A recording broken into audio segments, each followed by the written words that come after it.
Yes, welcome back to Football Heritage TV. It's Thursday. The transfers are going mad everywhere.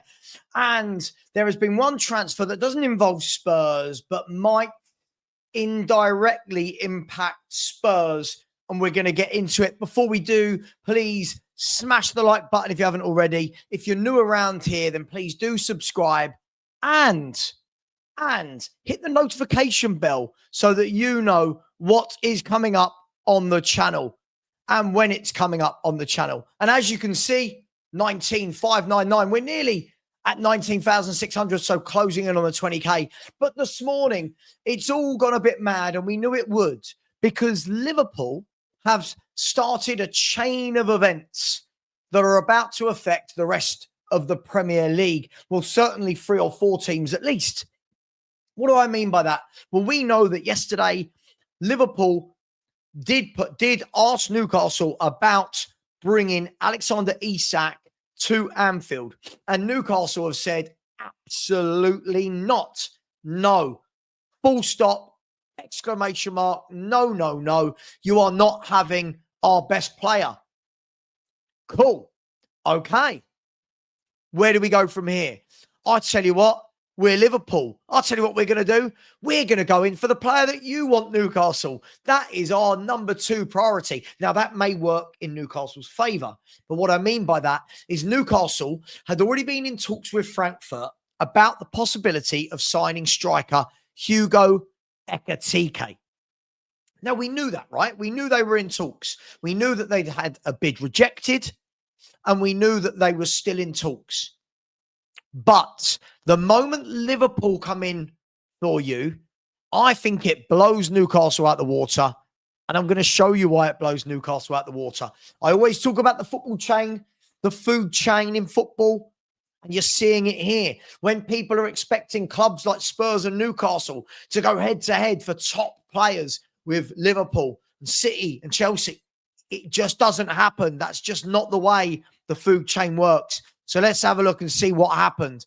And then we're going to get to why this involves Tottenham Hotspur and Johan Wissa, who also is wanted by Newcastle. So we'll get into it. This is what happened. So this is for Ben Jacobs. Ben Jacobs said this morning that Liverpool had made a verbal offer for Hugo Ekitike worth in excess of £70 million. The Newcastle United deal for Ekitike is off, with attention turning to other targets that include Brentford's Johan Wissa. So, off the back of that, what do we know? Well, look, let's move away from Ben Jacobs and let's see what the main man, Fabrizio Romano himself, has said. He has said here 2 hours ago, exclusive, Liverpool have submitted a bid to Eintracht Frankfurt for Hugo Ekitike. The proposal was rejected, but it was the initial contact and talks continue. There will be no issues on personal terms as Ekitike has said yes to Liverpool. Then what we can see here, and this is what we all know with transfers, how quickly they can move. You get this. Where are we? You get this. Let me quickly get to it. Understand that Liverpool are advancing today in club-to-club talks with Hugo Ekitike, right?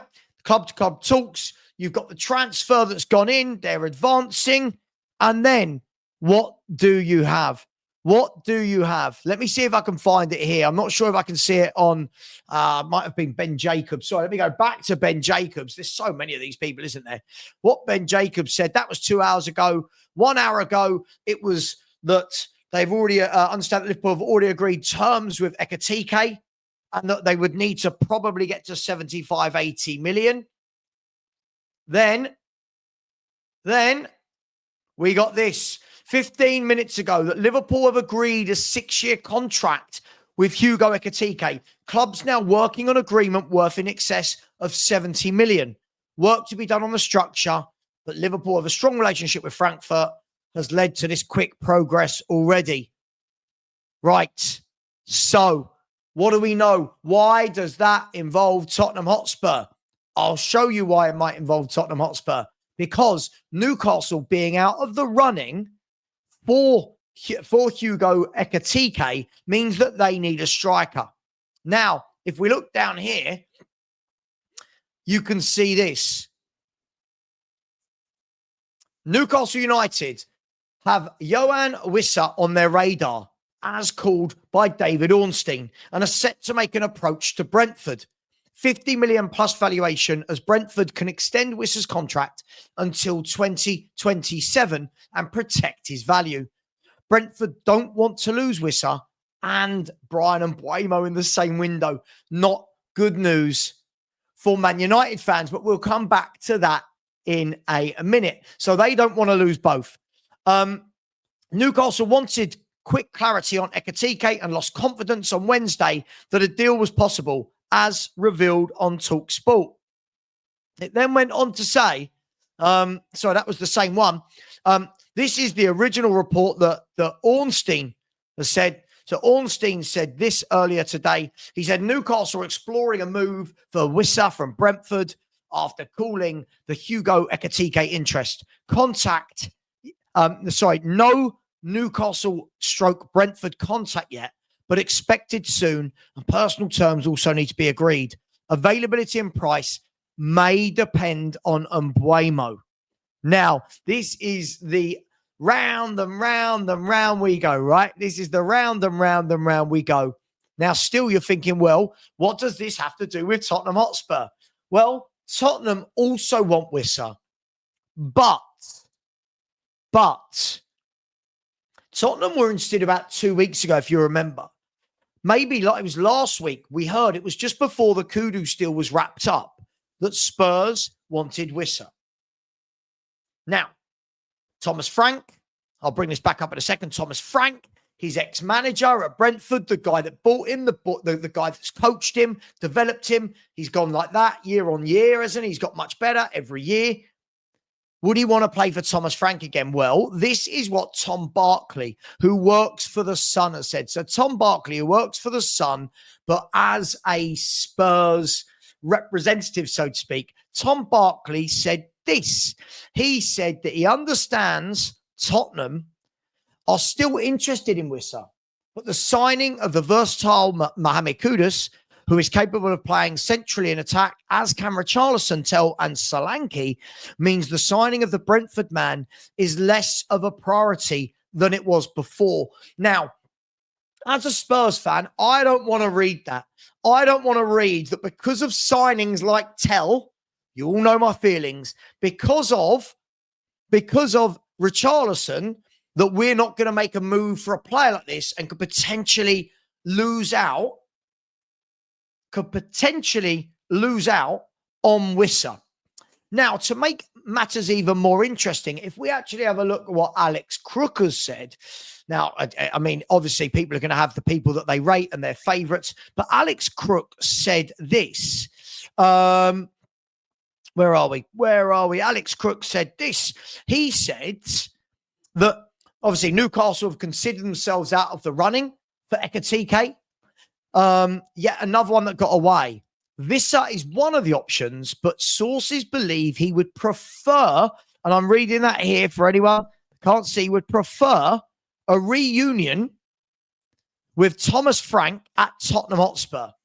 Wouldn't surprise me if the Magpies move for Sesko. Now, what you're seeing here is a lot of moving pieces.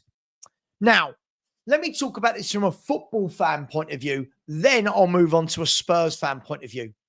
As a football fan point of view, it's very exciting, isn't it? He's going to go there, which means he goes there, which means he goes there, and they sell him. It's all very exciting, and it's what the drama of the transfer window is. From a Spurs perspective, and I use this loosely because I'm always somebody that I don't want to be that fan that just says silly things like, just get him. If a player is interested, which it seems that Wissa would be interested, according to Alex Crook, that he'd want to work with Thomas Frank again, then you would say it's a no-brainer. But, like was mentioned there, Tottenham do have Richarlison still in the squad. We have Tell. And again, all those people that said, I don't mind buying Tell. Well, if we're signing people like that and they're going to block transfers for people like Wissa, then yes, I very much mind that signing. You've also got Richarlison. Can't seem to get rid of him. Wants to stay and fight for his place. And that might be blocking it, because let's be fair, if Richarlison left today for £40 million, Spurs could go and put £40 million, £50 million on Wissa, deal done, happy days. But if everyone's happy and wants to stay, it's very difficult to force them out. Obviously, we've talked about this before, all of the different ways and the kind of actions you can put into place to make a player uncomfortable, let them know that they're not wanted, so to speak. But this is the problem with having so many players that fans constantly say, I like that signing, I like that signing. Signings like Matisse Tell, for me, get in the way of signings like this, which is why I was so peed off with Spurs for making that signing. Now, we might argue that a big club will go and get him anyway. But how many bodies can you have? I would love to see Wissa in a Spurs shirt. I think he would be absolutely brilliant. I think he'd give another dimension. He's quick. He runs in behind. He's got great agility, great flexibility. He's got good link-up play. We know that he knows Thomas Frank inside out because it's his ex-coach. So for me, I would love to see this. But if Newcastle move quickly, you get the feeling Newcastle could wrap this up. Now, do we want to see that as Spurs fans? Absolutely not. Are we going to see it as Spurs fans? I think we might. So, for clarity, I would love Wissa in a Spurs shirt. I just get the feeling at this stage, if we don't move quickly on it. Now, this is all depending on how much the Spurs want him as well. It's easy to say, we must get a player, but is he the priority? Is he Frank's first choice? Now, the kind of sensible take is, well, yeah, of course, because it's his former player. But maybe we're working on something else. And this is what we talked about today on the show, was Spurs working in the darkness, dare to do in the darkness, all this stuff. Because that's how Johan Lang works, we never truly know. We get sound bites from Ornstein and Crook and Tom Barkley and Ben Jacobs, Romano. We get sound bites from them, but we never truly know what plate is being spun. There might be 10 plates being spun that we don't know about. And you would like to think that there are, because we are now, what are we, 2 days away from our first preseason friendly and about 12 days away from going on tour to South Korea. The fans are getting restless. The natives are restless. And it's understandable. Now, would we be looking at this very differently if the Morgan Gibbs-White deal had gone through? Sure, absolutely we'd be looking differently. And unfortunately, these things happen and we're in a legal battle. But rightly so, like a lot of fans will be saying, that deal shouldn't be stopping any other deals going through. In the next couple of days, Spurs could have a here we go, and you never know. But right now, I just think Spurs need to speed up, need to do a little bit more. And who knows what sort of a season we can have. So I'm going to ask you this. Do you want Wissa? Do you want him at Spurs? Would he come to Spurs? Would he pick Spurs over Newcastle?